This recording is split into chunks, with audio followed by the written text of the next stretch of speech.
Go. Okay. Action. Action. Yeah, ready? 1, 2, 3, action. Hi, we're at Coffee Friends, and Phil from Rose Fashion has finally agreed to give me 5 minutes. 5 minutes to talk about coffee and talk about community. So, Phil, thank you for helping us. Tell me about coffee in Calgary or Canada as far as compared to in the last 5 years. It's growing. I don't know about we obviously have amazing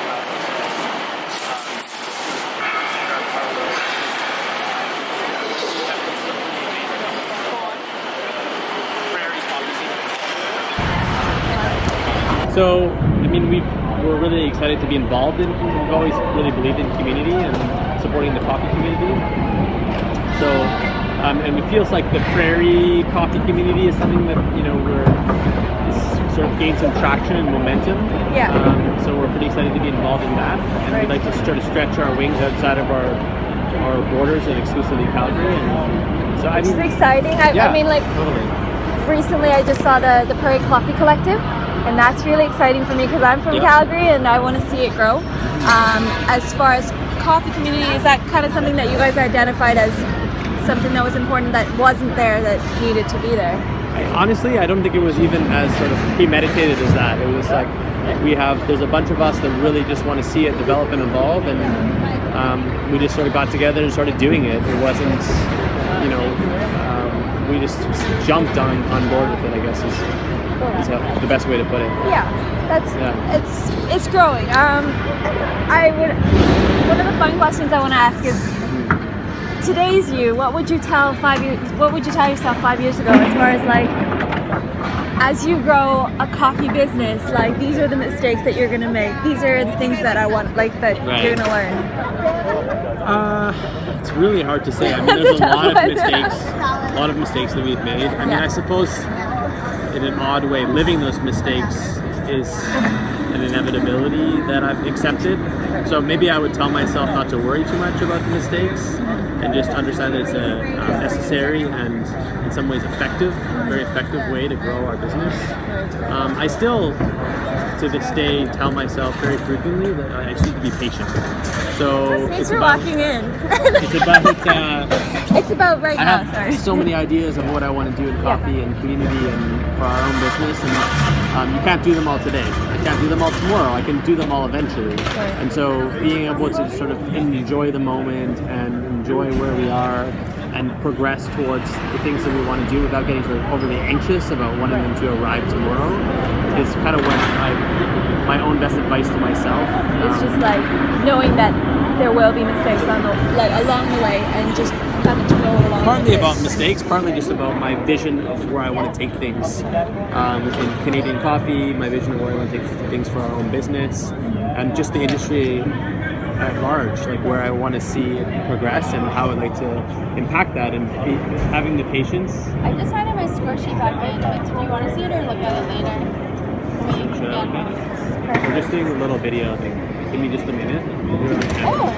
Say hi to the camera, Amy. Just give me 1 minute.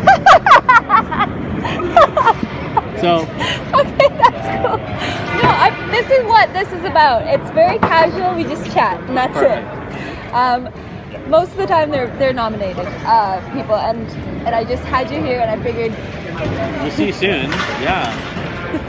I just figured you're somebody that I see as part of the community, and I wanted to kind of grab onto you and tell us about this, and maybe what you think in Vancouver that we can do that might kind of stir that up and get that going. Okay, so I mean, that's a tough one. It is tough, but in some way, let's take the barista competitions for example, right?